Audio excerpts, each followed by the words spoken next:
In this video, I will talk about the tools that I call drawing assistance tools. And the reason I call them that is because they can't really draw on their own, but they can really help to improve whatever you drew already with the paintbrush or the pencil tools, or even with the pen tool that we will talk about in more detail later on. But let me show you first of all my favorite, the join tool. Now this is only available in Creative Cloud, unfortunately, but I will give you another technique that is almost the same, slightly longer, but will still give you the same result almost. But for those who have Creative Cloud, just select the join tool. And with this tool, if you need to connect lines, you just have to draw over them and it will connect them and also nicely smooth out the gaps. Now, depending how far these lines are from each other, this might work or this might not work. And also depending how close you draw over these lines. Now you can see already here, I found a gap which I can't join together. And I think it's going to be the same here as well. Yes, it's not going to join. While this one seemed like a bigger gap, it still manages to connect it, and even that one there. I want to just go back one step here and notice that although these 2 points could be connected with a straight line, it tries to follow the original lines, and that's what's amazing about the join tool, that it predicts how these lines would meet. So although it doesn't connect everything when you have some big gaps, it might not work on them. On the gaps that it works, it does an amazing job. And when I switch to outline view, which is Command or Control Y, we can see it is actually one connected shape. And we can even see the anchor points there.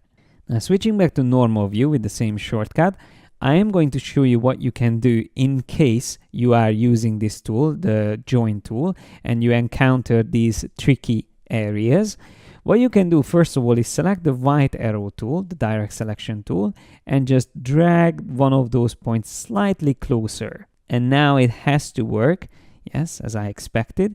Now that we fixed one of the gaps, it actually managed to finish the other corner as well. Let me go back a few steps and show you what happens if I use on these gaps the other technique, which is available in previous versions as well. So what you need to do is to select both endpoints, either with the direct selection tool or the lasso tool. And once they are selected, here in the options bar, you will find this option called Connect Selected Endpoints. When I click on that, you will see it generated the bridge between those two, so it connected them, and it will work really nicely everywhere. The only difference with this to the join tool is, it's especially visible here in the corner, is that it's going to just do a straight line. So the fastest and shortest way to get from one point to another. That might not be the best looking connection. So after that, you can always switch to other tools like the smooth tool and just paint over it slightly to smooth out those parts. It's almost like ironing out the creases. So you can always do this afterwards. And also here's another great tool. If you have a point selected which is curved, you can also turn that into a corner point. Up here again in the option bar where you have the direct selection tool, you will be able to switch between corner point and curve point. Now you have to make sure that you select completely the point that you wish to turn into a corner point. And that way you see now we have a completely sharp corner at the bottom. We could do the same thing here on the top as well, turn that into a sharp corner.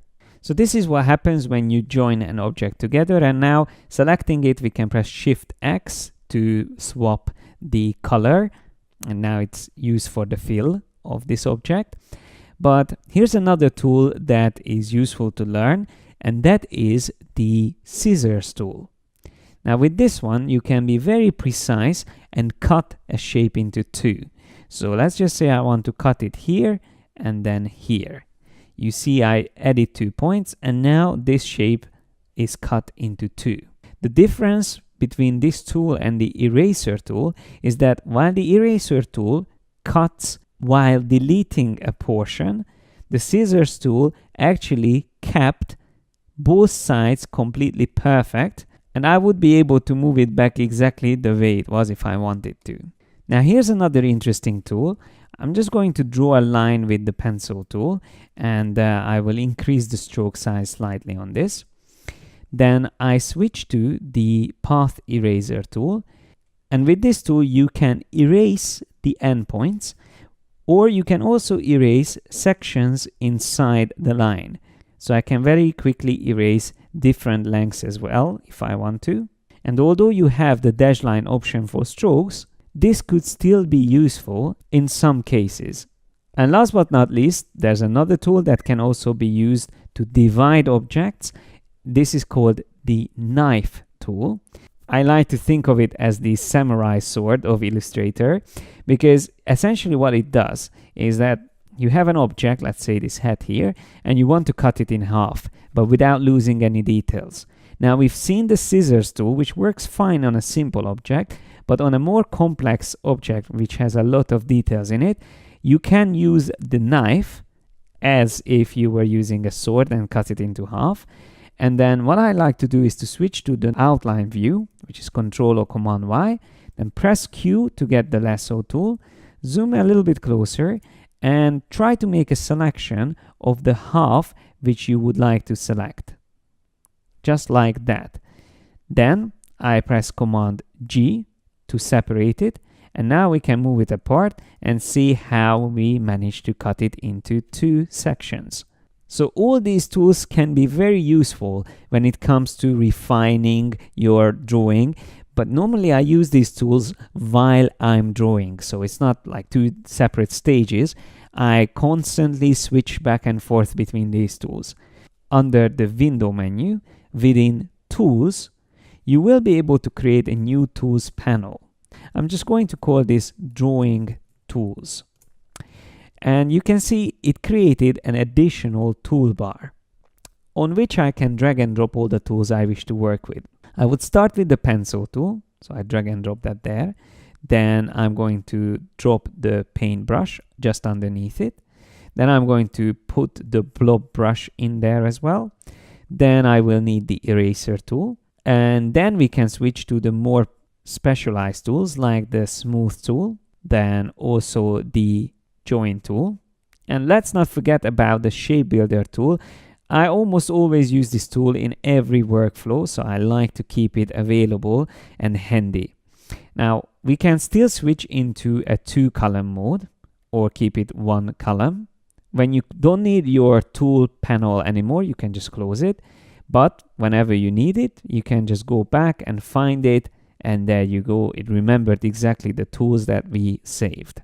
Now don't forget, you can also customize the shortcuts. So for example, if you don't like the blob brush being Shift B, you can always customize its shortcut by going to Edit, Keyboard Shortcuts, and then from there under Tools, you will be able to find each of the tools. So blob brush should be here, Shift B, we can always replace it with something else.